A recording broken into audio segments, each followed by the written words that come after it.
మా కూతురు 2006లో America వెళ్ళిందండి masters చేయడానికి. 2006లో మాస్టర్స్ వెళ్ళి అక్కడ మాస్టర్స్ కంప్లీట్ అయిన తర్వాత ఆమెకు అక్కడ ఉద్యోగం వచ్చి అక్కడనే సెటిల్ అయిపోయింది. 2013లో గణేష్ అనే వ్యక్తి, ధర్నాలకోట గణేష్ అనే వ్యక్తితో మ్యారేజ్ అయింది హైదరాబాద్లో. చాలా గ్రాండ్గా మ్యారేజ్ జరిగింది. మేము మ్యారేజ్ అప్పుడు 30 lakhs డౌరీ ఇచ్చాము, 30 తులాస్ గోల్డ్ ఇచ్చాము. అంతా బాగానే ఉంది. 2016లో ఒక వాళ్ళకి కూతురు పుట్టింది అమెరికాలో. 2016 నుంచి బాగానే ఉంది. అయితే 2022లో ఆయన ఒక విషయం చెప్పాడు. అంటే ఆయనకి ఒక అక్రమ సంబంధం ఉందని చెప్పాడు. 3 సంవత్సరాల నుంచి అక్రమ సంబంధం అని చెప్పాడు. ఈ విషయము మాకు కానీ, మా కూతురు కానీ, వాళ్ళ ఫ్రెండ్స్ కానీ, వాళ్ళ ఫ్యామిలీ వాళ్ళు ఎవరికి తెలియదు. ఈ విషయం ఎట్లా బయటపడిందంటే వాళ్ళు జూన్ 29 నాడు ఇండియాకి బయలుదేరే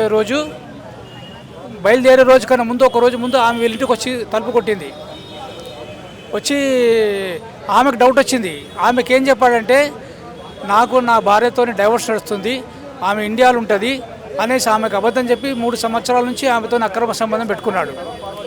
సో ఆమెకు డౌట్ వచ్చి వీళ్ళు వచ్చే ఇండియా వచ్చే వన్ డే బిఫోర్ తలుపు కొట్టేసరికి మా పాప తలుపు ఓపెన్ చేసి చెప్పేసరికి అట్లా బయటపడ్డది. ఇక ఆయన చాలా చీటరు, లయరు అనేసి ఇష్టం వచ్చి మా అల్లుని తిట్టింది, మా మనవరాల్ని తిట్టింది, మా అల్లుని వాళ్ళ పేరెంట్స్ తిట్టి అందరిని తిట్టి వెళ్ళిపోయింది. వాళ్ళు నెక్స్ట్ డే ఇండియాకి బయలుదేరి వచ్చిన తర్వాత నాకేం చెప్పాడంటే, నాతో నాకు పొరపాటు అయిపోయింది అంకుల్, నాకు ఒక అమ్మాయితో పరిచయం అయింది, ఇప్పుడు నాకు ఆమెకి సంబంధం లేదు, నాకు ఆమె గొడవ అయిపోయింది, ఆమె స్టేట్ వదిలిపెట్టి పోతుందని చెప్పి మమ్మల్ని నమ్మబలికిచ్చాడు.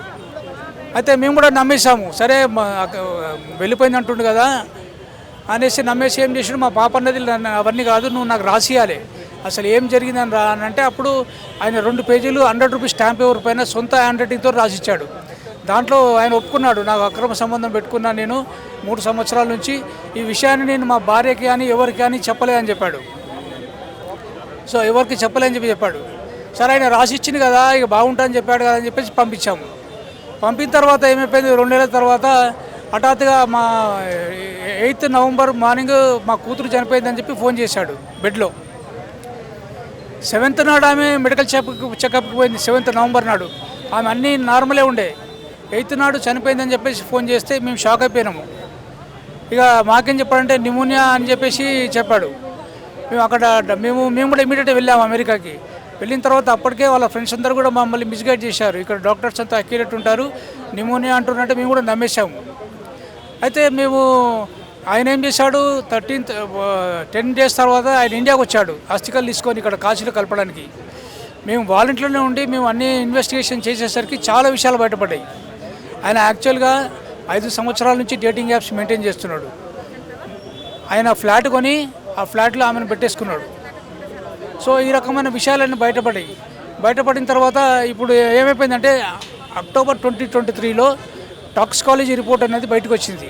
ఆ టాక్సికాలజీ రిపోర్ట్ బేసిస్ ప్రకారంగా అక్కడ అమెరికా వాళ్ళు డెత్ సర్టిఫికేట్ ఇష్యూ చేశారు. దాని ప్రకారంగా మా కూతురు బాడీలో 2 డ్రగ్స్ ఉన్నాయి, ఆల్ఫ్రాజోలం అండ్ ఫెంటనిల్ అనే డ్రగ్స్ ఉన్నాయి. అవి కూడా చాలా ఎక్కువ మోతాదులో ఉన్నాయి.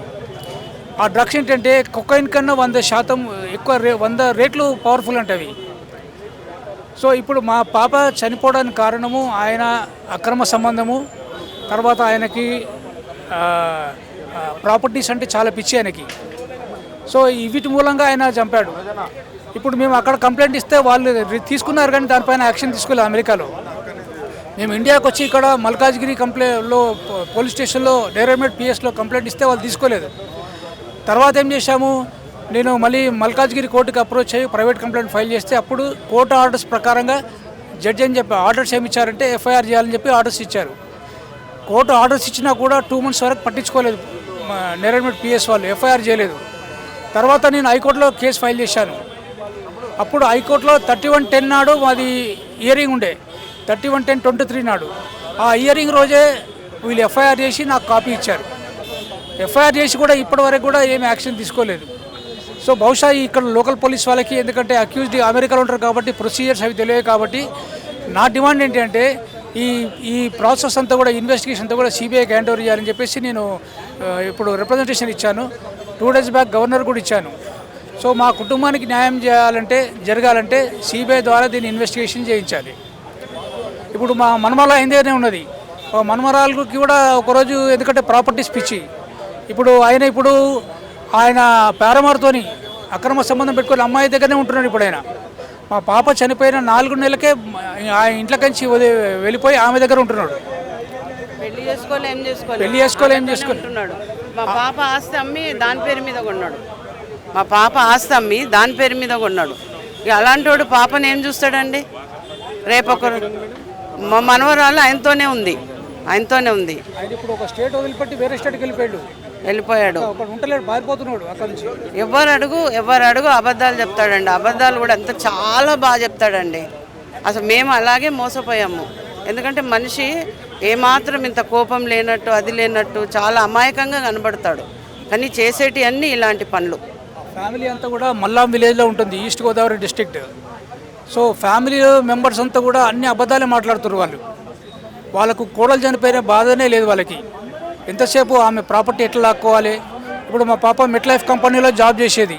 ఆ మెట్ లైఫ్ కంపెనీలో ఆమెకి ఇన్సూరెన్స్ అమౌంట్, సెటిల్మెంట్ అమౌంట్ చాలా వస్తాయి ఆమెకి. అవన్నీ కూడా ఆయననే చేస్తున్నాడు. సో మాకు సిబిఐకి హ్యాండ్ ఓవర్ చేయాలని మా డిమాండ్ అండి.